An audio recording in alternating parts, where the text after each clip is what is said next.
সেনা প্রধানের সাথে বাংলাদেশের প্রত্যেকটা মানুষ আছে। এই 2 টাকার এই টোকাইগুলো যখন সেনাবাহিনীর দিকে আঙুল তুলছে, তখন তারা বসে বসে কি করছে, কি দেখছে, কি চায়, আর কি দেখতে চায় তারা? তাদের প্রত্যেকেরই একটা প্রশ্ন যে আমরা কিভাবে ফিরবো। আমরা কিন্তু অলরেডি ফেরার পথে। আপনি এই যে কাশ্মীরে যে পাকিস্তানের জঙ্গি হামলা আর বাংলাদেশে আইএসআই এর ঘাঁটি, এই পুরো ব্যাপারটাকে মাথায় রাখবেন, আলাদা করে দেখার কোনো জো নেই। যখন অ্যাকশন শুরু হবে তখন ওই আশেপাশের চামচিকাও এখান থেকে কাটা পড়বে। ইঙ্গিত, মেটাফোর বললাম, মেটাফোর বুঝবেন। সো আলটিমেটলি যেটা হচ্ছে যে এই যুদ্ধে অনেক কিছুকেই প্রাণ হারাতে হবে, মাথায় রাখবেন। এটাকে শুধু পাকিস্তানের সাথে ভারতের সমস্যা আইসোলেট করে দেখার কোনো ইচ্ছা নেই। আপনি একটু বিগার পিকচার ভাবে দেখেন। দেখুন, আপনাকে অনেক ধন্যবাদ। আমাদের মাননীয় প্রধানমন্ত্রী শেখ হাসিনা আজকে থেকে বছরখানেক আগে একটা ভবিষ্যৎবাণী করেছিলেন।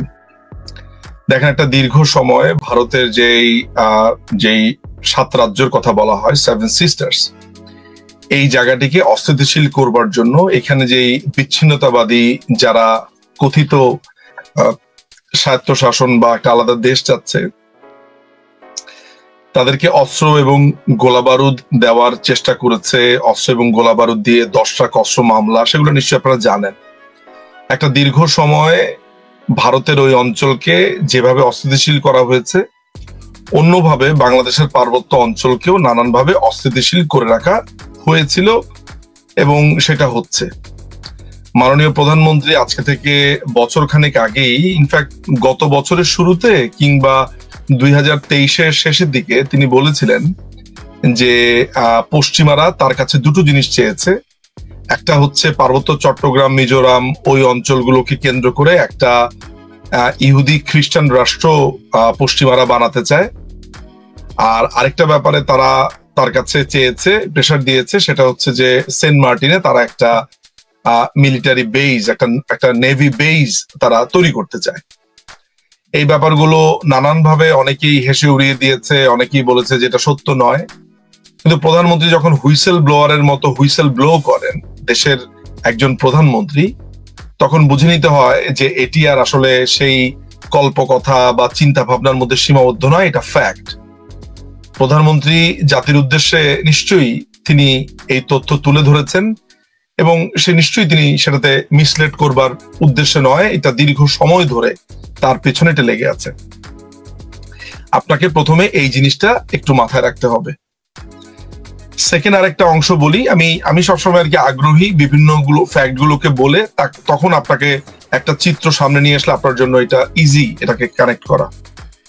এরপরে আমি চলে যাচ্ছি যে বিজেপি সরকার কিন্তু একটা দীর্ঘ সময় ধরে বলে এসেছে যে জর্জ সরোসের যে ওপেন ফাউন্ডেশন,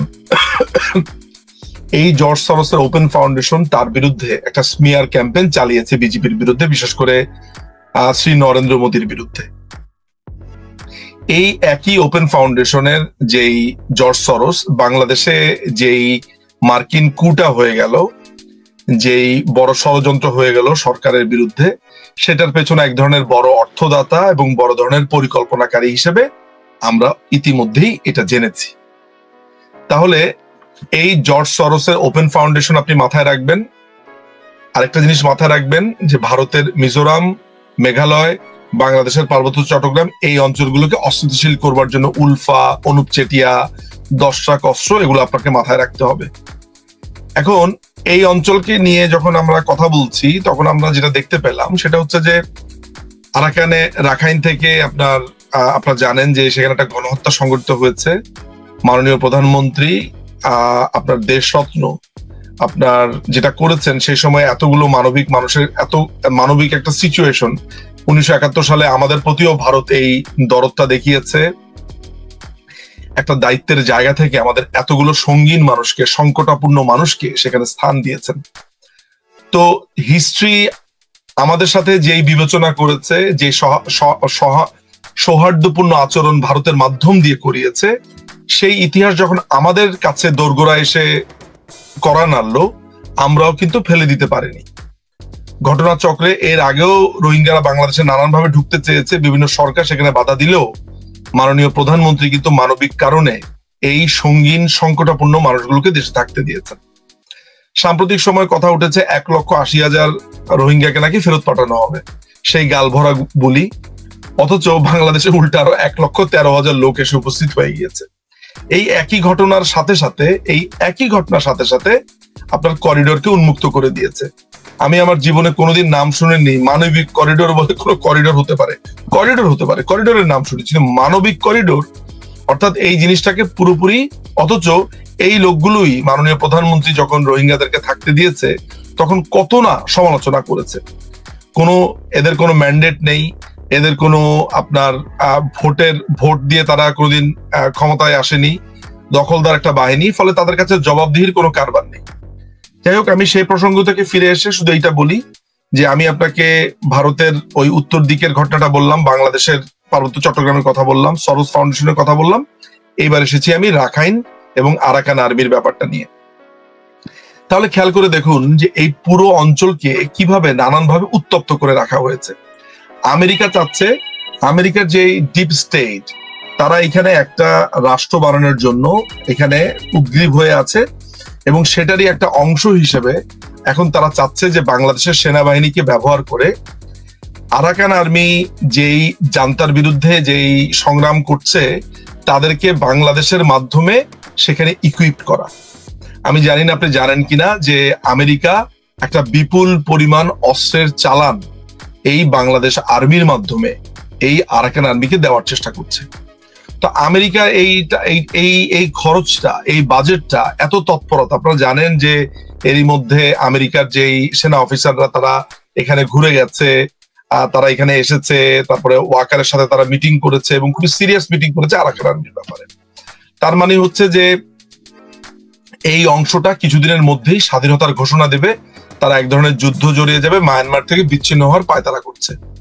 যদি একটা স্বাধীন রাষ্ট্র এখানে হয় তাহলে ভারত এবং বাংলাদেশের জন্য ঠিক ব্যাপারটা কতটা ভয়ানক একটা ব্যাপার হবে আপনি চিন্তা করে দেখছেন যে দুইটা দেশের মাঝখানে আরেকটা দেশ এসে উপস্থিত হয়েছে এবং যেটা তাদের মেইন ল্যান্ড অর্থাৎ যে বার্মা, তাদের সাথে কি ভয়াবহ একটা পরিস্থিতি তৈরি হবে।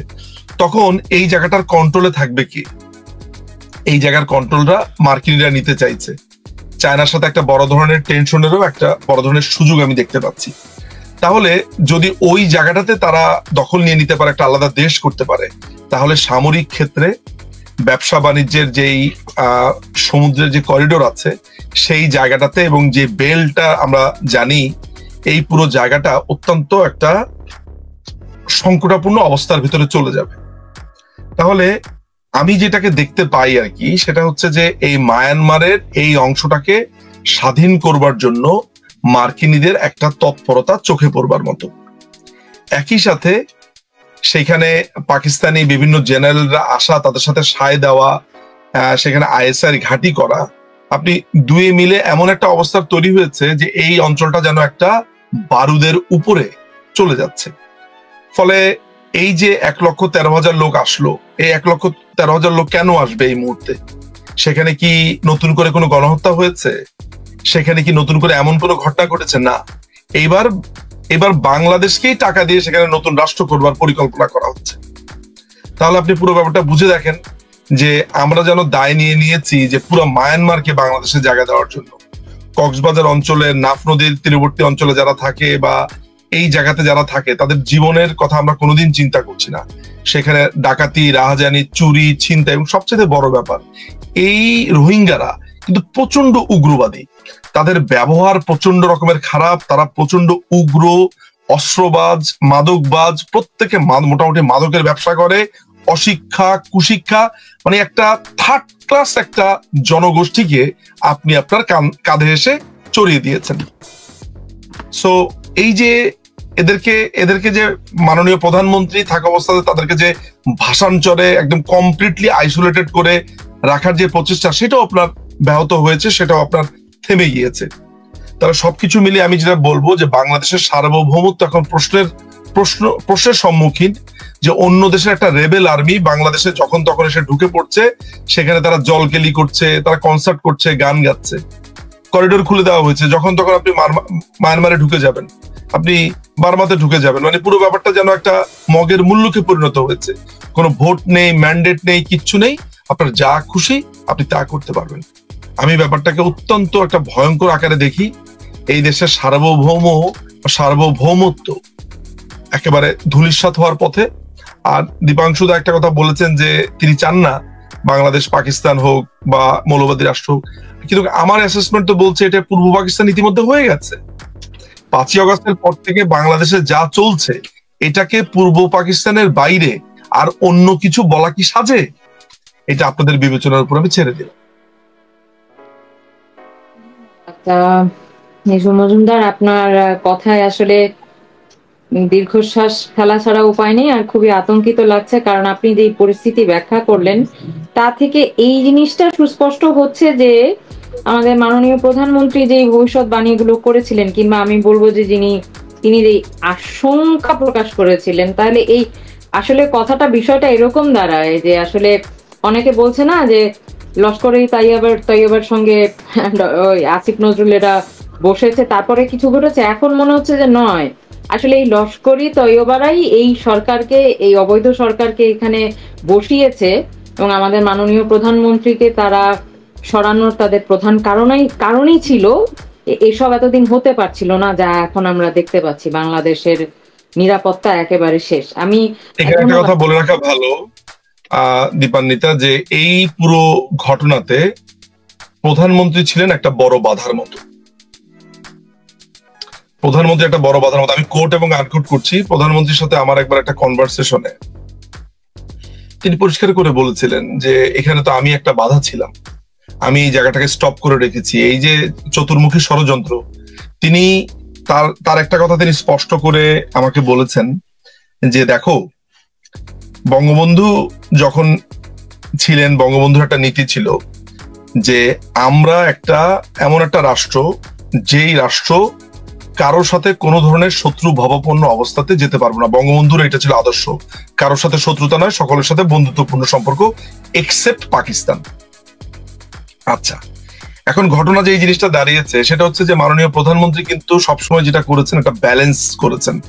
যে তিনি কখনো, মানে ব্যালেন্স শব্দটা আমি বললে মনে হয় এটা চালাকি ব্যাপারটা আসে, আমি আসলে ওই অর্থে বলছি না। আমি যেটা বলছি, প্রধানমন্ত্রী সবসময় চেষ্টা করেছেন যে মৌলবাদ যাতে কোনো একটা দেশকে সংকটাপূর্ণ অবস্থা না নেয়। কারণ আমার প্রতিবেশী যদি ভালো থাকে, আমার প্রতিবেশী কারা? আমার দুটো ক্লোজ প্রতিবেশী আছে, একটা হচ্ছে বৃহৎ ভারত এবং আরেকটি মিয়ানমার। এই দুটো রাষ্ট্রের স্টেবিলিটি থাকলে বাংলাদেশ কিন্তু ভালো থাকবে। বিশেষ করে ভারতকে আপনি অস্থিতিশীল করলে আপনি নিজে ভালো থাকবেন, কারণ ভারতের সাথে আপনার ব্যবসা আছে, বাণিজ্য আছে, সম্পর্ক আছে। বিপদে আপদে ভারত আপনার পাশে এসে দাঁড়িয়েছে, অতীতেও ভবিষ্যতেও। ফলে এই স্ট্র্যাটেজিটা আমরা রেখেছি। অথচ 5ই অগস্টের পর আমরা কি দেখলাম? মনে হচ্ছে যেন আমি পায়ে একটা লাথি মেরে মেরে আমি তাকে শত্রু বানিয়েছি। ফলে প্রধানমন্ত্রীকে সরানো ছাড়া জর্জ সরোজদের ওপেন ফাউন্ডেশনের আর কিছু করার ছিল না। এটাই ছিল মহাপরিকল্পনা। সরি, আমি ইন্টারাপ্ট করলাম, এটা বলার ছিল, আসলে যোগ করার ছিল। হচ্ছে যে মাননীয় প্রধানমন্ত্রী এই মুহূর্তে দল গোছাচ্ছেন, সিম্পল অ্যাজ দ্যাট। তিনি এখনো পর্যন্ত প্রায় আমি সংখ্যা বলাটা ঠিক হবে কিনা আমি জানি না, আমি সংখ্যাটা বরঞ্চ নাই বলি। তিনি 64টা জেলার একটা অধিকাংশ জেলা কভার করে ফেলেছেন। আজকেও প্রধানমন্ত্রী দুপুর 2টা থেকে শুরু করে আজকে মনে হয় তিনি 2টা জেলা কভার করেছেন, নাকি আজকে একটা জেলা মনে হয়। একটা লম্বা মিটিং তার ছিল। মানে আমি জানি ব্যক্তিগতভাবে আজকে নেত্রী লম্বা একটা মিটিং করেছেন। তো এন্ড অফ দ্য ডেতে উনি এইভাবে একটার পর একটা জেলা কভার করছেন, নেতৃবৃন্দের সাথে কথা বলছেন, তাদেরকে ইনস্ট্রাকশন দিচ্ছেন। একেবারে তৃণমূল পর্যায়ের একজন কর্মী থেকে শুরু করে একজন সমর্থক তাকে সরাসরি বলতে পারছেন, রিচ করতে পারছেন, তার থেকে নানান ধরনের পরামর্শ নিতে পারছেন। নেত্রী আমাকে আজকে পরিষ্কার করেও বলেছেন যে তিনি তার সপ্তাহে 7 দিন কোনো ছুটি টুটি নাই, কিচ্ছু নাই। মানে এমন একটা অবস্থা হয়েছে যে মাঝে মধ্যে আমার কাছে নিজেকে খুবই সৌভাগ্য মনে হয় যে যে সময়টুকু পাই, যে সময়টুকু কথা বলতে পারি, এটা অনন্য। মানে মনে হয় যে এটা ব্লেসিংস যে উনি এত ব্যস্ততার মধ্যে সময়। তো আলটিমেটলি কেন এই কথাটা বলছি, এই কথাটা বলবার একটা বড় কারণ হচ্ছে মোদ্দা কথা যে দলটা তিনি গোছাচ্ছেন। অনেকেই একটা প্রসঙ্গ আনেন, অনেকে একটা প্রসঙ্গে আলাপ করেন যে দলের একটা structure, shadow government, shadow ministry এভাবে তৈরি করা। প্রত্যেকটা জিনিসই তার সময় অনুযায়ী হবে। এই মুহূর্তে আপনারা দেখতে পাচ্ছেন যে আমাদের আওয়ামী লীগের নেতা কর্মীরা বিভিন্ন ছোট ছোট মিছিল, ছোট বড় মাঝারি সাইজের বিভিন্ন রকমের মিছিল বের করছে, তৎপর হচ্ছে। আমাদেরকে আটকানোর জন্য অ্যান্টি আওয়ামী লীগ ফোর্সরা বা অ্যান্টি বাংলাদেশ ফোর্সরা কিভাবে তৎপর হয়েছে সেটা দেখেছেন। আজকে আমাকে দুজন জেলার দুজন ব্যক্তি বলেছে মাঠ পর্যায়ে আওয়ামী লীগের জনপ্রিয়তা ক্রমাগতভাবে বাড়ছে, সাধারণ মানুষ জিভে কামড় দিয়ে এক ধরনের লজ্জা অনুভব করছে যে এটা আমরা কি করলাম। এটা মনে হচ্ছে যে এটা আমরা সিম্পলি নিজের পায়ে নিজে একটা কুড়াল মেরে বসে আছি। মানে মাথা সবার খারাপ হয়ে গেছে। এই এখন অনেকে ইগোর কারণে বলতে পারে না, স্বীকার করতে পারে।